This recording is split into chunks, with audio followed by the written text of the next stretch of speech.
Hello दोस्तों, कैसे हो आप लोग। स्वागत है आपका मेरे चैनल कॉमर्स मेंटी पे। आज हम अकाउंटिंग स्टैंडर्ड पार्ट 6 करेंगे। सारी धीरे वीडियोस बना के सिलेबस भी ख़त्म करेंगे। यही हमारा एम है इस चैनल को चलाने का। सब कॉमर्स के सब्जेक्ट को कंप्लीट करेंगे, फिर बात की बाद में देखेंगे। अभी तो काफ़ी टाइम लगेगा, तो ऐसे ही धीरे धीरे करके हो जाएगा, लेकिन आशा मारते नहीं हैं और हरवाते भी नहीं हैं। ठीक है, तो AS 21 से लेके 25 तक आज हम पढ़ेंगे। ठीक है, तो AS 21 है कंसोलिडेटेड फाइनेंशियल स्टेटमेंट। इस स्टैंडर्ड के हिसाब से consolidated financial statement should be prepared using uniform accounting policy for similar transactions. मतलब कंसोलिडेटेड मतलब जुड़ी हुई, आपस में जुड़ी हुई फाइनेंशियल स्टेटमेंट्स। मतलब कोई दो कंपनीज की financial statement should be prepared using uniform accounting principle. इस अकाउंटिंग स्टैंडर्ड में हम सिर्फ इसको हम यही देखते हैं कि जो ये फाइनेंशियल स्टेटमेंट जो प्रिपेयर करें हमने, ये यूनिफॉर्मिटी के साथ, मतलब एकाग्रता के साथ बने कि नहीं, एक जैसे उल्टे सीधे तो नहीं कर दिया है कि हर बार एक जैसा होना चाहिए। ठीक है, तो अकाउंटिंग पॉलिसी जो सिंपल वाली है, जो एक जैसे ट्रांजेक्शन के लिए जो अकाउंटिंग पॉलिसी लगनी चाहिए वही लग रही है या नहीं, और अदर इवेंट्स इन सिमिलर, और भी अलग अलग ट्रांजेक्शन की बात हो रही है। अदर इवेंट से आपका सर ट्रांजेक्शन से आपका वो है, वो कहना चाह रहे हैं ये।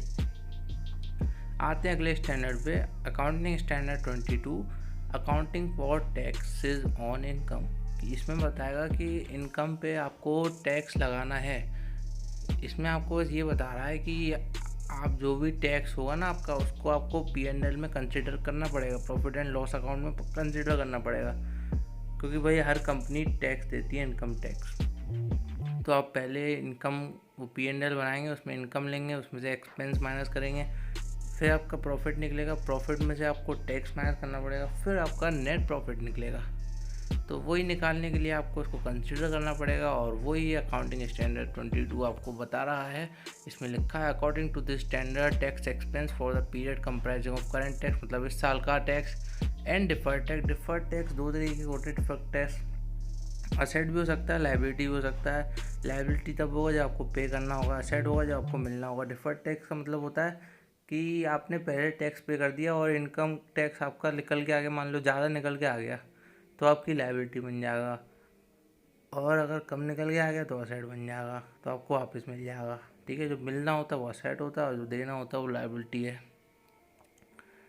और अब आते हैं अकाउंटिंग स्टैंडर्ड 23 पे, accounting for investment in associates in consolidated financial statement. Associate मतलब जुड़ी हुई, मतलब कंपनीज इन्वेस्टमेंट करेंगी, तो ये स्टैंडर्ड आपको सिखाएगा कि कैसे आपको क्या क्या करना है। तो ये बाद में ही सिखाएगा, ऑब्वियसली हम यहाँ पे सिर्फ इनके बेसिक के बारे में पढ़ रहे हैं, इतना ही आपको जानना है। अभी ये 12th में भी काम नहीं आता, एक स्टैंडर्ड है बस 12th में काम आता है, वो भी थोड़ा बहुत ही आता है, नहीं बहुत आता है। और ये सब तो आपको प्रोफेशनल जब आप पढ़ाई करेंगे तब आपको काम आएंगे, पढ़ने पड़ेंगे। ठीक है, तो अभी के लिए सिर्फ इसको जान लेते हैं। तो this standard comes into the effect in respect of the accounting period commencing on or after 1 अप्रैल 2002। इस स्टैंडर्ड को 1 अप्रैल 2002 से लाया गया था। वो अकाउंटिंग पीरियड शुरू होता है 1 अप्रैल से 31 मार्च के, तो वही लिखा है यहाँ पे। तो आगे लिखा है deals with the principle and procedures to be followed for recognising the effect of investment in associates of the financial position and operating results of a group as a whole in the consolidated financial statement। तो ये deal करता है, जो भी principal और procedure लगे हैं उसको रिकॉग्नाइज कराता है ये प्रिंसिपल, उसको बताता है ये प्रिंसिपल, वो स्टैंडर्ड, कि जो भी इन्वेस्टमेंट के लिए जो भी प्रोसीजर प्रिंसिपल लगे हैं वो इस स्टैंडर्ड में आप जानते हैं, डिटेल में पढ़ेंगे पता चल जाएगा।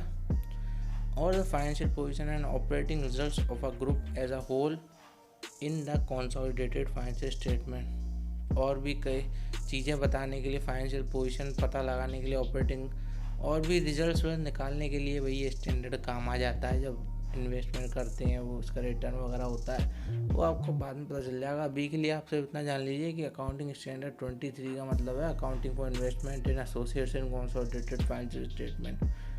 ठीक है, मालूम चल गया कंसोलिडेटेड मतलब जुड़ी हुई। अब आ रहा अकाउंटिंग स्टैंडर्ड 24 पे डिसकंटिन्यूड ऑपरेशन, मतलब कोई काम शुरू किया है लेकिन रोक दिया बीच में। ठीक है, तो उसकी अकाउंटिंग कैसे होगी और इसको ज़रूरी क्यों है करना।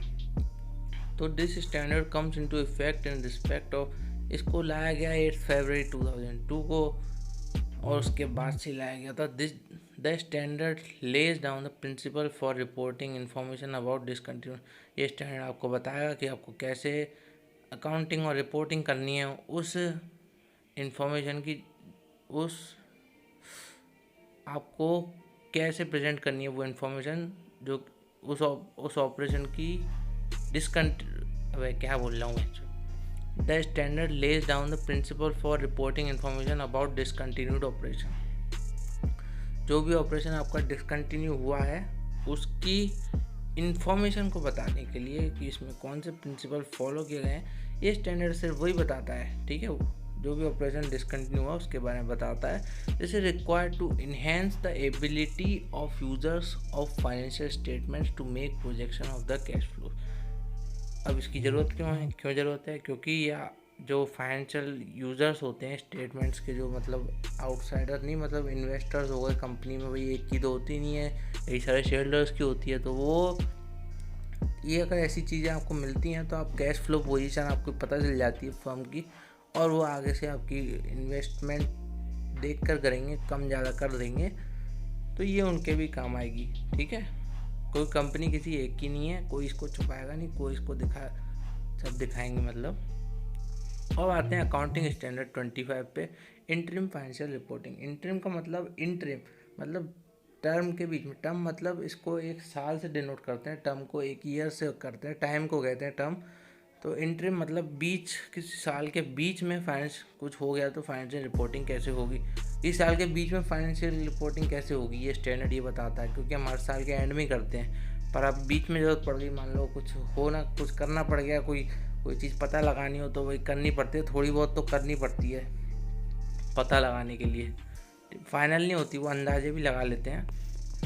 तो ये स्टैंडर्ड कहता है कि deals with the minimum content of the interim financial report and prescribe the principle for. ये स्टैंडर्ड हमें सिर्फ ये बताएगा कि financial report, interim financial report बनाने के लिए आपको क्या क्या चाहिए, और आपको प्रिंसिपल भी बताएगा उसको करने के। ठीक है, एंड मेजरमेंट इन कंप्लीट और कंडेंस का मतलब साइंस में होता है, किसी सॉल्यूशन को थिक विक बनाते हैं, उसमें शायद किसी में से पानी उड़ाना हो, जैसे चाय बनाते हैं उसमें उबालते हैं तो पानी वानी उड़ जाता है तो थोड़ी गाढ़ी हो जाती है वो। तो ऐसी कंडेंस का मतलब क्या, मतलब आधा अधूरा हो गया फाइनेंशियल स्टेटमेंट, तो उसकी बारे में बताने का काम ये अकाउंटिंग स्टैंडर्ड 25 करता है। ये स्टैंडर्ड बहुत काम आते हैं अगर आप एक प्रोफेशनल अकाउंटेंट बनना चाहते हैं तो। ठीक है, आज की वीडियो में इतना ही।